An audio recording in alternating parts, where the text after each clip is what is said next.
The year was 2387 and humanity had finally made it to the stars. After decades of proving themselves worthy, humans had earned a place in the Galactic Federation alongside 12 other alien species. The human exploration vessel UES Horizon cut through the darkness of space, its engines humming with quiet power as it approached the ancient planet. Xarium Prime. Captain Jake Morrison stood on the bridge watching the planet grow larger on the main screen. The world below was covered in strange crystalline formations that caught the light of its dying star and threw it back in brilliant colors. This was no ordinary mission. The Galactic Federation had chosen this planet for a joint archaeological expedition, bringing together the best minds from 3 different species. Commander Alex Carter was already in the ship's laboratory, going over the sensor readings for the 100th time. At 32 years old, Alex had become one of humanity's most skilled xenorchaeologists. His dark hair was always messy from running his hands through it when he was thinking, and his green eyes held the kind of curiosity that had driven humans to explore every corner of their own planet before reaching for the stars. The lab door opened with a soft hiss, and Alex looked up to see 2 figures entering. The first was Admiral Krex of the Vorthak, a 7-foot-tall reptilian being with scales that shifted from deep green to almost black depending on his mood. Right now they were a dark gray, which Alex had learned meant the Admiral was focused on business. Behind him came Zara 9, the Zephyrian crystal being whose body looked like living glass filled with swirling lights. Commander Carter, Admiral Krex's voice sounded like gravel being crushed.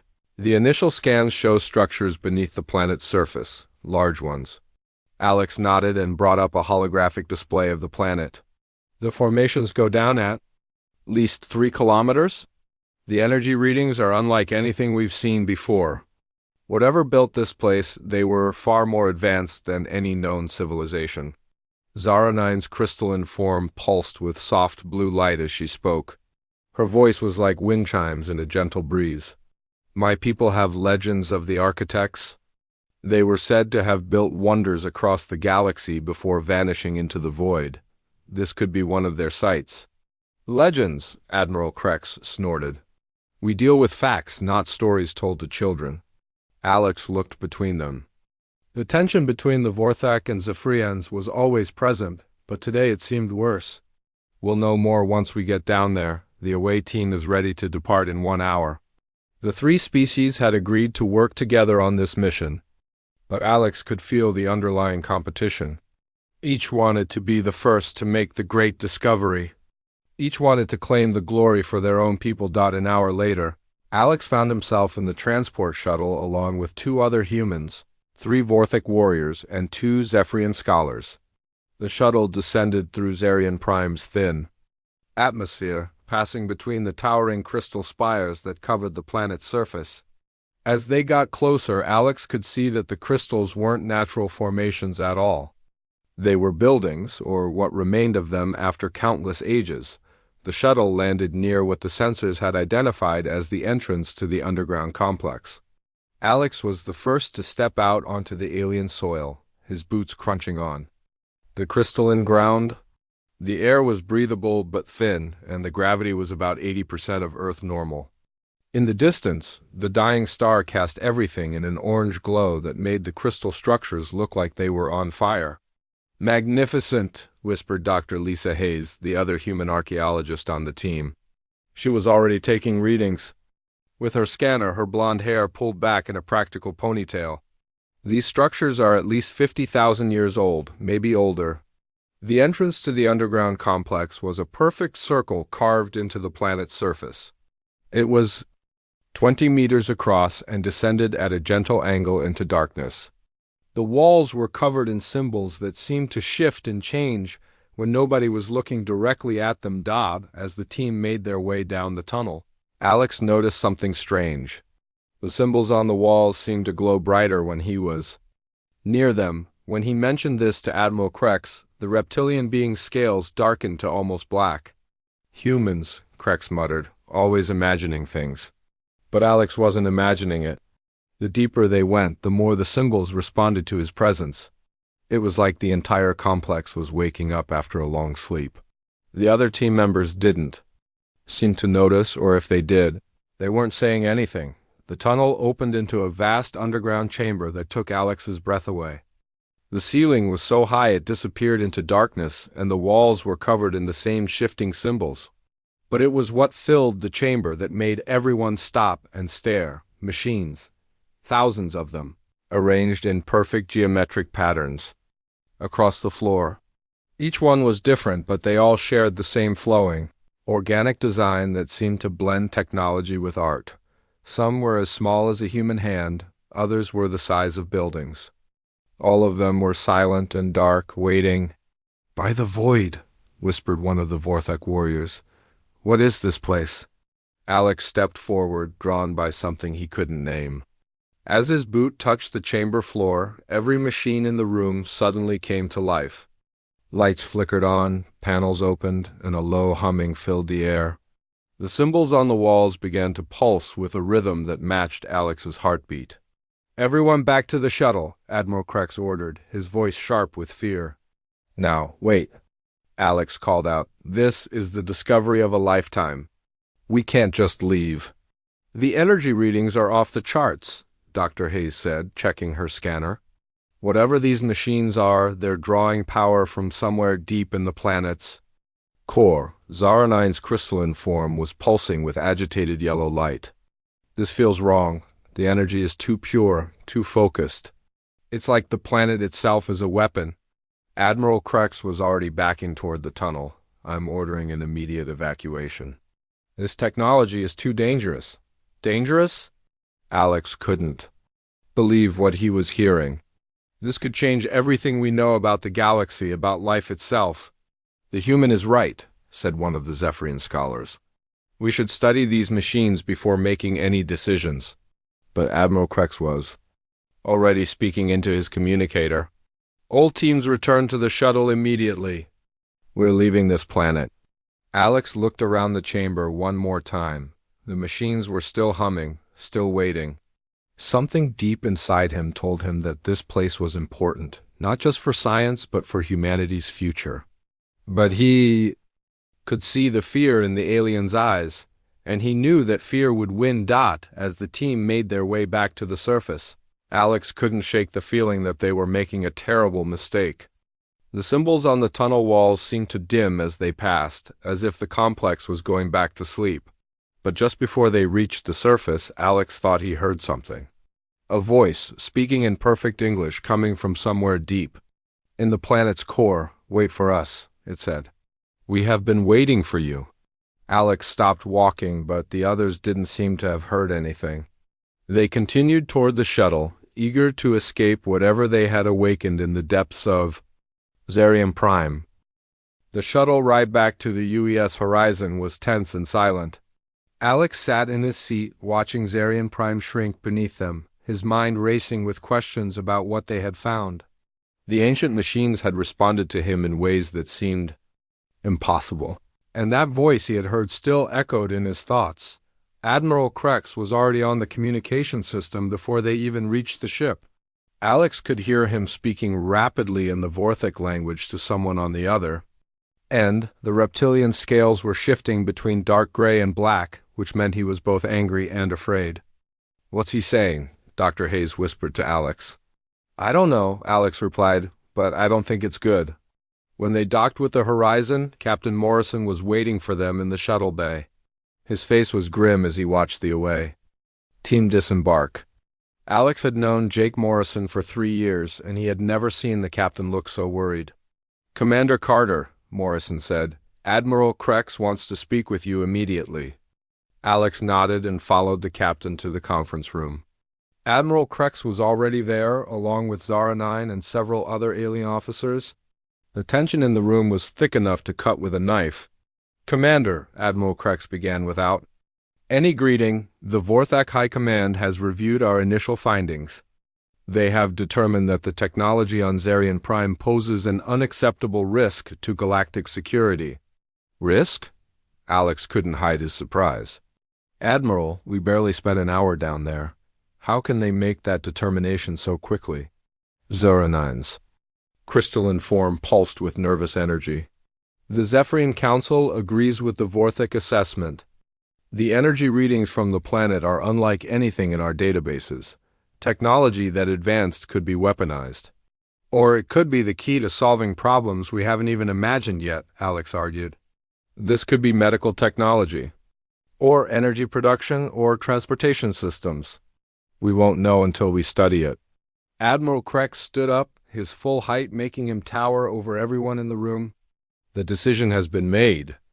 The Federation Council is ordering an immediate withdrawal from Xarium Prime.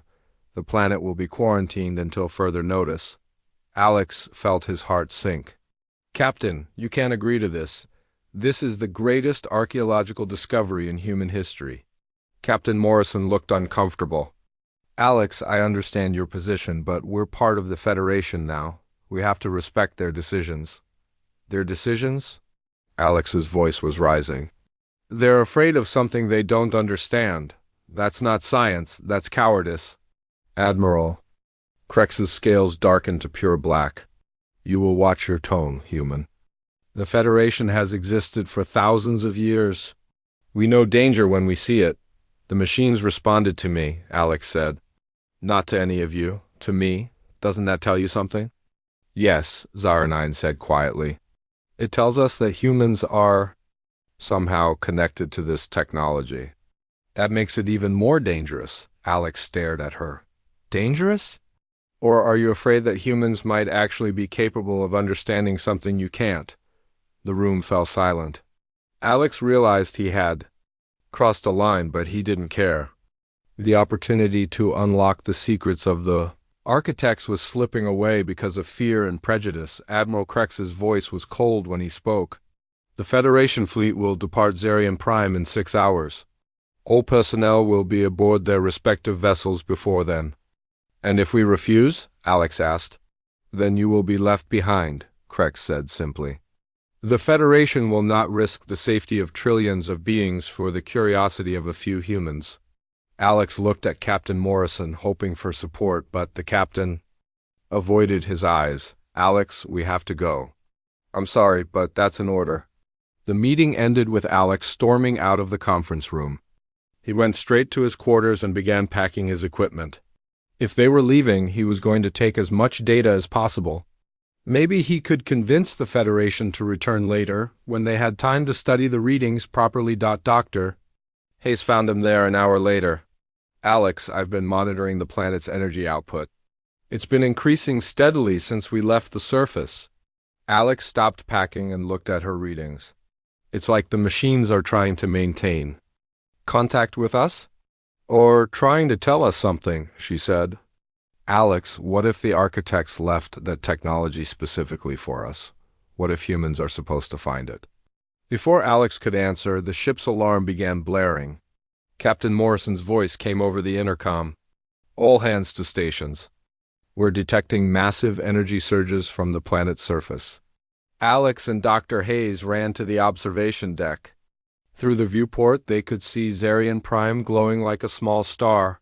The crystal formations on the surface were pulsing with brilliant light, and streams of energy were arcing between them. It's beautiful, Dr. Hayes whispered. It's terrifying, came Admiral Krex's voice from behind them. The reptilian had entered the observation deck with several of his officers. The planet is becoming unstable. We need to leave immediately. Or maybe it's trying to communicate, Alex said.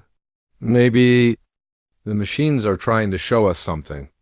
The only thing they're showing us is that we were right to be afraid, Krex replied. Captain Morrison, I'm ordering immediate departure. Alex watched as the other ships in the small fleet began moving away from the planet. The Vorthak vessel was already at a safe distance, and the Zephyrian ships were following. Only the human ship remained. Captain, Alex said urgently, give me 12 hours. Let me take a shuttle back to the surface and try to communicate with the machines properly. Absolutely not, Admiral Krex interjected. No one goes back to that planet. You don't have authority over human personnel, Alex shot back. I do when it comes to Federation security, Krex replied. Captain Morrison, if you don't order departure immediately, the Federation will consider it an act of aggression. Alex. saw the defeat in Captain Morrison's eyes. The political pressure was too much. Humanity was still new to the Federation, still trying to prove they belonged. They couldn't afford to make enemies. "All hands prepare for departure," Morrison announced over the intercom. Alex felt something breaking inside him. The greatest discovery in human history was being abandoned because of fear and politics. As the ship began to move away from Xarium Prime, Alex made a decision that would change everything. He slipped away from the observation deck and made his way to the shuttle bay. The emergency shuttles were automated and didn't require crew authorization to launch. If the aliens were afraid of the technology, then maybe it was time for a human to face it alone. Alex entered the shuttle and began the launch sequence. By the time anyone realized what he was doing, he would already be on his way back to the planet. He thought about the voice he had heard in the depths of the complex, the way the machines had responded to his presence, and the feeling that something important was waiting for him. The shuttle bay doors opened and Alex launched into space. Behind him, the UES horizon was already a distant speck of light, carrying his fellow humans away from what might be their greatest opportunity. Ahead of him, Xarium Prime glowed like a beacon, calling him home to mysteries that had waited 50,000 years for the right person to unlock them. As Alex piloted the shuttle toward the planet's surface, he wondered if he was making the greatest mistake of his life or if he was finally fulfilling his destiny. Alex's shuttle touched down on Xarium Prime's surface just as the planet's energy display reached its peak. The crystal formations around him were blazing with light so bright he had to adjust his helmet's visor to see clearly. The ground beneath his feet was warm, almost alive with the power flowing through it. He made his way back to the circular entrance of the underground complex, his heart pounding with a mixture of excitement and fear. The symbols on the tunnel walls were glowing so brightly now that he didn't need his flashlight. They seemed to pulse in rhythm with his footsteps, welcoming him back. The vast chamber looked completely different from when he had left it.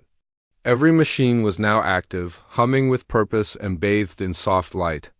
The air itself seemed to shimmer with energy, and Alex could feel it tingling against his skin even through his environmental suit. As he stepped into the chamber, a voice spoke clearly in his mind. Not the distant whisper he had heard before, but a clear, warm voice that seemed to come from everywhere at once. "Welcome back, Alex Carter. We have been waiting for you." Alex stopped walking and looked around the chamber. "Who are you? Where are you?" "We are the architects. We are what remains of those who built this place. We exist now as part of the machines, as part of the planet itself. We have been waiting for someone like you for 50,000 years. "Someone like me?" Alex asked. "What do you mean?" "A human. Your species is young, but you possess something that the older races have lost. You have the ability to grow, to change, to become more than you were. This is why the machines respond to you." Alex walked deeper into the chamber, drawn by the voice and the gentle pulsing of the lights. "The aliens are afraid of this technology. They think it's dangerous. They are right to be afraid, but not for the reasons they think. This technology is not dangerous because it destroys. It is dangerous because it transforms. The other races have become set in their ways, locked into patterns of thought and behavior that cannot change. They fear transformation because they fear losing what they are." Alex stopped in front of a machine that was roughly human-sized. Its surface was smooth and warm to the touch, and when he placed his hand on it, he could feel a gentle vibration running through it. "But humans are different," the voice continued. "You have always been explorers, always reaching for something beyond your grasp. You are not afraid to become something new." "What are you asking me to do?" Alex said. "We are not asking. We are offering the knowledge of the architects, the power to transcend the limitations of flesh and thought, the ability to become something greater than you have ever imagined. But the choice must be yours." Alex felt a chill run down his spine. What happened to the original architects? Where did they go? "We faced a great threat, entities from beyond the edge of reality that sought to consume all life in the galaxy. To defeat them, we had to become something more than physical beings. We transcended our original forms and became one with the cosmic forces that govern the universe. The voice paused, and Alex could sense a great sadness in it. But in doing so, we lost something essential. We lost the spark of curiosity, the drive to grow and change that had made us great. We became guardians, but no longer explorers. This, is why we need you? Alex walked to the center of the chamber, where a large circular platform had risen from the floor. The symbols around its edge were pulsing with a hypnotic rhythm, and he could feel the power flowing through it. "The threat we faced is returning," the voice said. "The void swarm will emerge from the spaces between dimensions within the next few years. Without someone to inherit our knowledge and power, the galaxy will fall." "Why me?" Alex asked. "Why? Not someone more qualified, more experienced?" "Because you are here. Because you chose to return when others fled. Because you have the courage to face the unknown and the wisdom to use power responsibly. These are the qualities we have been seeking." Alex stepped onto the platform and immediately felt the energy flowing through him. It was like being struck by lightning, but instead of pain, there was only warmth and understanding. Images flashed through his mind, visions of technologies beyond imagination, of civilizations that spanned galaxies, of the terrible beauty of the void swarm. "The process will take time," the voice explained. "Your body and mind must be gradually transformed to handle the power of the architects. You will become something new, something that bridges the gap between mortal and transcendent." Alex felt his consciousness expanding, touching machines throughout the chamber, sensing the vast network of technology that lay beneath the planet's surface. He could feel the knowledge of the architects flowing into him, teaching him about matter manipulation, energy conversion, and the fundamental forces that held the universe together. "Will I still be human?" he asked. "You will be more human than you have ever been. You will become what humanity has always had the potential to become. The other races see transcendence as the loss of self, but for humans it is the fulfillment of self." Over the following days, Alex learned to interface with the architect systems. He discovered that the planet itself was a vast computer, its crystalline formations serving as processing nodes for calculations that spanned dimensions. The machines in the chamber were tools for reshaping reality at the molecular level, and Alex was learning to use them with increasing skill. His body began to change as well. The environmental suit was no longer necessary, as his lungs adapted to process the planet's thin atmosphere. His muscles became stronger and more efficient, his reflexes faster, his senses sharper. But the most dramatic change was in his mind. Alex found that he could perceive multiple dimensions simultaneously, seeing not just the physical world but the underlying patterns of energy and force that shaped reality. He could sense the approach of the void swarm like a growing shadow at the edge of perception, and he understood that the galaxy had very little time to prepare. The architect voice became his constant companion, teaching him about the cosmic forces that governed existence and the responsibility that came with transcendent power. Alex learned about civilizations that had risen and fallen across the galaxy, about the delicate balance that kept reality stable, and about the terrible hunger of the entities that sought to devour it all. Weeks passed, then months. Alex's connection to the architect systems grew stronger, and he began to understand the true scope of the knowledge he was inheriting. He learned to manipulate matter at the atomic level, to bend space and time to his will, and to perceive the thoughts and emotions of distant beings. But even as his power grew, Alex never lost sight of his humanity. He remembered his friends aboard the UES Horizon, his duty to protect Earth and its colonies, and his love for the curious, stubborn, wonderful species that had given him life. The architects had transcended their physical forms, but Alex was determined to find a way to use their knowledge while remaining connected to the world he had come from. As his transformation neared completion, Alex began to sense something else. The Federation fleet that had fled Xarium Prime was returning, but they were not alone.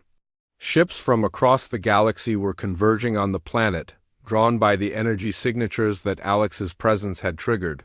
Some came in peace, seeking to understand what had happened. Others came with weapons, fearing what they might find. Alex knew that his time of learning was coming to an end. Soon, he would have to return to the galaxy and face the consequences of his transformation. He would have to convince the other races that humanity was ready to inherit the legacy of the architects, and he would have to prepare them all for the coming war against the Void Swarm. The boy who had been left behind was gone. In his place stood something new, something that bridged the gap between mortal and divine. Alex Carter had become the inheritor of cosmic knowledge, and the galaxy would never be the same. 3 years had passed since Alex had been left behind on Xarium Prime, and the galaxy had changed in ways that would have seemed impossible before. The human colonies on the outer rim had grown stronger and more independent, driven by a mixture of necessity and anger at their treatment by the Federation.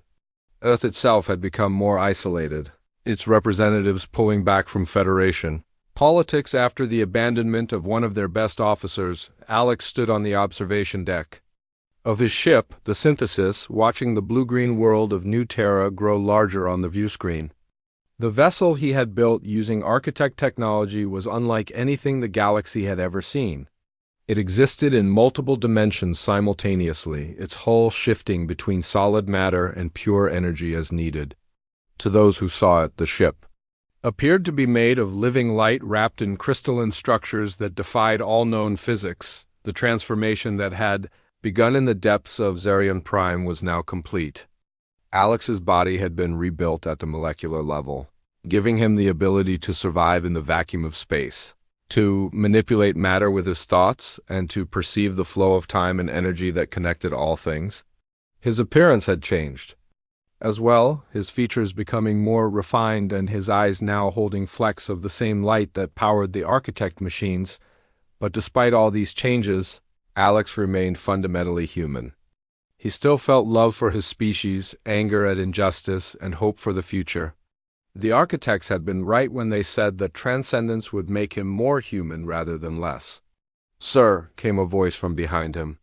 Alex turned to see one of the ship's AI constructs, a being of pure thought that he had created to help manage the vessel's systems. "We're receiving multiple transmissions from the Federation fleet. They're demanding that we identify ourselves." Alex smiled. "Put May through to the UES horizon. I want to speak with Admiral Morrison." The viewscreen shifted to show the bridge of the human vessel. Jake Morrison looked older than Alex remembered, his hair now completely gray and his face lined with the stress of command. When he saw Alex on the screen, his expression went through a range of emotions, from disbelief to joy to something that might have been fear. "Alex," Morrison said quietly, "my God, is it really you?" "Hello, Jake," Alex replied. "It's been a long time." 3 years, Morrison said. "We thought you were dead. We searched for months, but there was no sign of you or your shuttle." "I was learning," Alex said simply. "The architects had a great deal to teach me." Morrison's eyes widened as he took in Alex's changed appearance. "What happened to you down there?"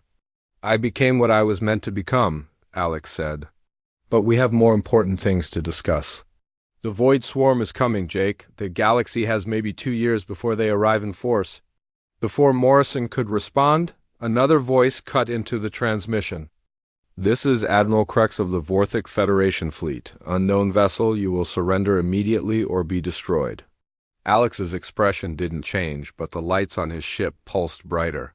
"Admiral Crux, I remember you. You were the one who insisted on abandoning me." "Carter?" Crux's voice was uncertain. "That's impossible. No human could survive 3 years on that cursed planet." "I'm not just human anymore," Alex said. "I'm something new, something that your people helped create when you left me behind."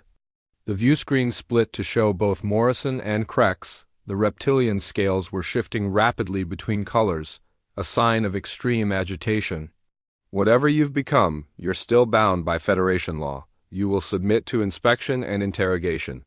Alex laughed, and the sound carried harmonics that seemed to resonate through space itself. "I don't think you understand the situation, Admiral. I'm not the same person you abandoned. I've inherited the knowledge and power of the architects. I've become something that your laws and weapons cannot touch." To demonstrate his point, Alex reached out with his enhanced senses and touched the weapon systems of every ship in the Federation fleet. In an instant, every torpedo, every energy cannon, every defensive shield went offline.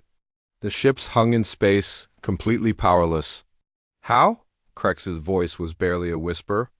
The architects taught me that matter and energy are just different expressions of the same fundamental force, Alex explained. I can manipulate them at will. Your weapons are nothing more than crude arrangements of atoms, and atoms obey my command now. Alex gestured and the weapon systems came back online. Consider that a demonstration of good faith. If I wanted to destroy your fleet, it would already be space dust. Morrison was staring at Alex with a mixture of awe and concern. Alex, what do you want from us? I want to save the galaxy, Alex replied. The Void Swarm is a threat that none of our races can face alone. They exist partially outside normal space-time, making them nearly impossible to fight with conventional weapons. But together, with the knowledge I've gained, we might have a chance. The Void Swarm is a myth, Krex protested. Ancient legends have no place in modern military planning. Alex's eyes flashed with annoyance. Would you like me to show you the edge of the galaxy, Admiral? Would you like to see the dead systems where the swarm's advanced scouts have already fed? Without waiting for an answer, Alex extended his consciousness across vast distances, connecting with deep space monitoring stations on the galaxy's rim. The images he pulled from their sensors appeared on every screen in the fleet, showing star systems that had been drained of all energy, leaving behind only cold, empty space. This is what the Void Swarm does, Alex said. They consume entire stars, entire worlds, entire civilizations. They've been doing it for millions of years, moving from galaxy to galaxy like a cosmic plague. The bridge of the horizon was silent as the crew absorbed what they were seeing. Even Krex seemed shaken by the images. How do we fight something like that? Morrison asked. By working together, Alex replied. By putting aside our differences and focusing on survival. The architects left their technology specifically for this purpose, to create guardians who could stand against the swarm. And you're one of these guardians? Krex asked. I'm the first, Alex said, but I won't be the last. Humanity has the potential to produce others like me, given time and the right circumstances. The implication was clear. The other races had feared human potential and had tried to limit it. Now that potential was their only hope for survival. What do you propose? Morrison asked. Alex smiled, and for a moment he looked like the young archaeologist who had been left behind 3 years ago. A new alliance, not based on fear or politics but on mutual survival. The Federation as it exists now is too slow, too divided to face this threat. We need something new. The other races will never accept human leadership, Krex said. They don't have to accept it, Alex replied. They just have to accept reality. I have the power to protect this galaxy, but I can't do it alone. I need allies, not subjects. Alex gestured and his ship began to change shape, its crystalline hull flowing like liquid until it formed a configuration that was both beautiful and terrifying. I'm going to visit each of the major worlds. Starting with Earth, I'm going to show them what humanity has become and what we can offer. Those who choose to join us will have our protection. Those who don't will face the Void Swarm alone. And if they try to stop you? Morrison asked. Alex's expression grew sad. Then they'll learn that the boy they abandoned has become something they cannot control. I hope it doesn't come to that, Jake, I really do. The transmission ended, leaving the Federation fleet staring at the impossible ship that hung before them. Inside the synthesis, Alex prepared for the most important journey of his life. He was going home to Earth, to show his people what they could become and to begin the process of transforming humanity into the guardians the galaxy needed. The abandoned human was returning, and galaxy would never be the same. The news of Alex's return spread through the galaxy like wildfire. Some called him a savior, others a threat, but none could deny the power he had demonstrated. The Federation Council convened an emergency session on the neutral world of Nexus Prime. Their debates growing more heated with each passing day. Daleks arrived at Earth 2 weeks after his encounter with the Federation fleet. The blue marble of his homeworld looked exactly as he remembered it, but his enhanced senses could detect the subtle changes that 3 years had brought. The orbital defense platforms were more numerous and heavily armed, a sign that humanity had not forgotten the lesson of his abandonment. President Sarah Martinez greeted him personally at the space station orbiting Earth. She was a woman in her 50s with silver hair and eyes that had seen too much political maneuvering. As Alex materialized on the station's main deck, transported directly from his ship by powers that defied explanation, she took a step back despite herself. "Commander Carter," she said formally, "welcome home." "Thank you, Madam President," Alex replied. "Though I'm not sure I'm still a commander. I think my transformation puts me outside the normal chain of command." President Martinez gestured toward the conference room. "We have a lot to discuss. The Federation has been pressuring us to help them contain you." "They're calling you a rogue element," Alex smiled as they walked. "I suppose that's one way to put it. What does Earth's government think?" "We think you're the first human to transcend the limitations that have kept us on the sidelines of galactic politics," Martinez replied. "But we're also concerned about what that means for the rest of us." They entered the conference room where Alex found himself face to face with Earth's military and political leadership. General Robert Hayes, the head of Earth Defense Forces, was studying Alex with the calculating gaze of a career soldier. Dr. Emma Walsh, the director of scientific research, was practically vibrating with curiosity about his transformation. "Alex," Dr. Walsh said, leaning forward in her chair, "what exactly did the architects do to you?" Alex took a seat at the table, though he could have remained standing in the vacuum of space if he chose. "They showed me what humanity could become. The process enhanced my body and mind, giving me access to technologies and abilities that most species can't even imagine." "And the cost?" General Hayes asked bluntly. "The cost was leaving behind the limitations that once defined me," Alex replied. "But I'm still human, General. I still care about Earth, about our colonies, about the future of our species." President Martinez activated a holographic display showing the current political situation. "The Federation is splitting apart. The Vorthek and their allies are calling for military action against you. The Zephyrians are trying to negotiate some kind of compromise. The newer member species are waiting to see which way the wind blows." "And humanity?" Alex asked. "Humanity is tired of being treated as a junior partner," Martinez said. "Your transformation has shown us that we have potential the other races fear. Some of our colonies are already talking about leaving the Federation entirely." Alex nodded. "That might be necessary. The Federation as it exists now is too slow and too divided to face what's coming. We need something new."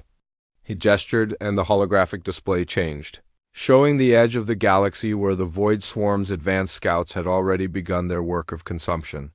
"The enemy isn't going to wait for us to resolve our political differences. They're already here." General Hayes studied the images. "How do we fight something like that?" "By becoming something more than we are," Alex replied. "I can share the architect knowledge with other humans, but the process requires willing volunteers. It's not something that can be forced." Dr. Walsh's eyes lit up. "You're talking about creating more people like yourself." "Not exactly like me," Alex said. "The architects believe that each transformed individual would be unique, shaped by their own experiences and potential. But yes, I can help others transcend their current limitations." President Martinez looked uncomfortable. "Alex, are you talking about turning humans into gods?" "I'm talking about turning humans into what we were always meant to become," Alex replied. "The architects saw something in our species that the other races either can't see or refuse to acknowledge. We have the ability to grow, to change, to become more than the sum of our parts." Before anyone could respond, alarms began blaring throughout the station. A communications officer burst into the room. "Madam President, we're detecting massive energy signatures throughout the system. Multiple fleets are approaching Earth." Alex's expression grew serious. they're coming to force the issue. The Vorthak have convinced enough of the other races that I'm too dangerous to be left alone. President Martinez stood up. Can you protect us? I can protect Earth, Alex said. But this is bigger than just one world. This is about the future of humanity and whether we'll be allowed to reach our potential. They moved to the observation deck where they could see the approaching fleets. Hundreds of ships from a dozen different species were converging on Earth, their weapons charged and ready for battle. At the center of the formation was the massive Vorthak dreadnought Dominator. Admiral Krex's flagship. Alex stepped forward, his form beginning to glow with the same light that powered the architect machines. They think they can intimidate me. With numbers. They don't understand that I'm not fighting them with weapons anymore. He reached out with his enhanced senses, touching the minds of every being in the approaching fleet. What he found there was a mixture of fear, anger, and desperation. They truly believed that he was a threat to galactic stability. Admiral Krex, Alex said, his voice carrying across space through pure force of will. You've brought quite a fleet, but you're making a mistake. Krex's reply came through the station's communications system. The mistake was made 3 years ago when we left you on that cursed planet. We won't make that error again. You're right, Alex said. You should never have left me behind. But not for the reasons you think. Alex raised his hand and every weapon in the attacking fleet simply stopped working. Not disabled, not destroyed, but changed at the molecular level into something harmless. The energy cannons became sculptures of twisted metal. The missiles became flowers that bloomed in the vacuum of space. I don't want to fight you, Alex continued. I want to save you, all of you. The Void Swarm doesn't care about your politics or your fears. They'll consume every world in this galaxy if we don't stand together. The fleet hung in space, powerless and confused. Some ships began to retreat, but others held their position, waiting for orders from their commanders. You have a choice, Alex said. You can continue to see me as a threat and waste precious time fighting among yourselves. Or you can accept that humanity has evolved beyond your ability to control and focus on the real enemy. President Martinez stepped forward. What do you propose? Alex turned to her, his eyes holding depths that seemed to contain entire galaxies. I propose that we show them what humanity can become. I propose that we transform our species into the guardians this galaxy needs. And I propose that we do it whether the Federation approves or not. The transformation of humanity was about to begin, and the galaxy would have to decide whether to embrace the change or be left behind by it. The boy who had been abandoned was now offering to save the very people who had abandoned him, but he would do it on his terms. The age of human transcendence was dawning, and nothing would ever be the same again. The transformation of humanity began quietly at first. Alex had established a facility on the far side of Earth's moon, a crystalline structure that seemed to grow from the lunar surface itself. Volunteers came from every human colony, drawn by the promise of transcendence and the chance to help save the galaxy. Dr. Emma Walsh was among the first to undergo the process. Alex had warned her that the transformation would change her in ways she couldn't imagine, but she had smiled and said that humanity had always been about reaching for the impossible. When she emerged from the lunar facility 3 days later, her eyes held the same cosmic light as Alex's, and she could manipulate matter with her thoughts. It's beautiful, she whispered, staring at her hands as they reshaped a piece of metal into a perfect flower. I can see the connections between everything, the patterns that hold the universe together. Alex nodded, feeling a deep satisfaction at seeing another human reach their potential. The architects were right. We're not losing our humanity through this process. We're becoming more human than we ever thought possible. Over the following months, dozens of humans underwent the transformation. Each one was different, their enhanced abilities reflecting their individual personalities and experiences. Some became healers, able to repair damage at the cellular level. Others became builders, creating structures that defied the laws of physics. A few became warriors, their powers focused on protection and defense. The galaxy watched with growing alarm as reports of these enhanced humans spread. The Vorthek began mobilizing their full military might, calling for a preemptive strike against Earth before the transformation could spread further. The Zephyrians tried to negotiate, but their crystalline forms betrayed their fear through rapid color changes. Admiral Krex stood on the bridge of his flagship, staring at the readings his sensors were providing. The energy signatures coming from Earth's moon were unlike anything in their databases. How many of them are there now? Latest intelligence suggests over 200 enhanced humans, his tactical officer reported. The number is growing daily. Krex's scales darkened to black. And each one has the power to destroy entire fleets? Unknown, sir. But given what we've seen from their leader, we must assume they're all capable of significant damage. The reality was quite different from what the aliens feared. Alex had been careful to limit the military applications of the transformation, focusing instead on abilities that would help humanity survive the coming war against the Void Swarm. The enhanced humans were powerful, but they were not weapons of destruction. This became clear when the first Void Swarm scouts finally arrived. In the galaxy's outer rim, the creatures were unlike anything the various species had ever encountered. They existed partially in normal space and partially in dimensions that physics couldn't explain. Their bodies were made of living darkness that consumed light and energy, growing stronger with each system they devoured. The first engagement was a disaster. A combined Federation fleet of over 300 ships encountered a single Void Swarm entity near the edge of Zephyrian space. The creature absorbed their energy weapons, turned their own power against them, and consumed half the fleet before the survivors could retreat. Alex felt the deaths of thousands of beings across the galaxy, his enhanced senses picking up their final moments. He stood in the lunar facility, surrounded by his fellow enhanced humans, and made a decision that would change everything. "It's time," he said simply. The transformed humans gathered their power and reached out across space, extending their consciousness to the edges of the galaxy. They found the Void Swarm scouts feeding on the remnants of destroyed worlds, growing stronger with each act of consumption. The battle that followed was fought on multiple levels of reality. The enhanced humans used their abilities to exist in the same dimensional spaces as the void entities, matching their power with techniques learned from the Architect databases. Dr. Walsh led a team that sealed dimensional rifts, preventing new creatures from entering normal space. General Hayes, who had volunteered for transformation after seeing the first battle reports, commanded a group that focused on protecting the surviving Federation fleets. Alex himself faced the largest of the void entities, a creature that had consumed entire star systems and grown to enormous size.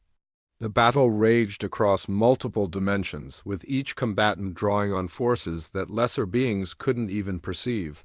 "You are not the first to try to stop us," the entity communicated. Through waves of pure malevolence, the Architects thought they could defeat us through transcendence. They failed. "The Architects tried to fight you by abandoning their physical forms," Alex replied, his voice carrying across dimensional barriers.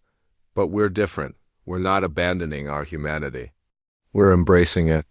The battle reached its climax when Alex realized the truth that had eluded the Architects. The Void Swarm could only be defeated by beings who remained connected to the physical universe, who maintained their emotional bonds and their drive to protect others. The Architects had transcended too completely, losing the very qualities that made them strong. Alex drew power not just from the Architect technology, but from his memories of Earth, his love for his fellow humans, and his determination to protect the galaxy that had once abandoned him. The Void entity, for all its cosmic power, couldn't match the focused will of someone who fought not for abstract principles but for the people he cared about. The creature dissolved, its essence scattered across multiple dimensions where it could no longer threaten living beings. Across the galaxy, the other enhanced humans achieved similar victories, their combined efforts sealing the dimensional rifts and driving back the Void Swarm's advance. When the battle was over, Alex found himself standing once again on the surface of Xarium Prime, where his transformation had begun. The planet's crystals were dim now, their power spent in the great conflict. But Alex could feel something new growing in the galaxy. A network of consciousness that connected all the enhanced humans and allowed them to coordinate their efforts. Across vast distances, Admiral Krex's voice reached him through the communication system. "Carter, the Federation Council wants to speak with you." Alex smiled, feeling the presence of his fellow enhanced humans around him like a warm embrace. "Tell them I'll be there soon. But first I have something to do." He reached out with his power and began to reshape the crystals of Xarium Prime, turning them into a monument to the architects and all those who had sacrificed themselves to protect the galaxy. The structure would serve as a reminder that true strength came not from abandoning one's origins, but from embracing them completely. The boy who had been left behind had become the savior of the galaxy, but he had done it by remaining true to his humanity. The transformation was complete, but it was only the beginning. Humanity had taken its place as the guardians of the galaxy, and they would face whatever challenges came next together. The age of human transcendence had begun, and the galaxy was finally safe from the darkness that had threatened to consume it. Alex looked up at the stars, knowing that somewhere among them, other enhanced humans were beginning their own journeys of discovery and growth. The future was bright with infinite possibility, and humanity was ready to embrace it all.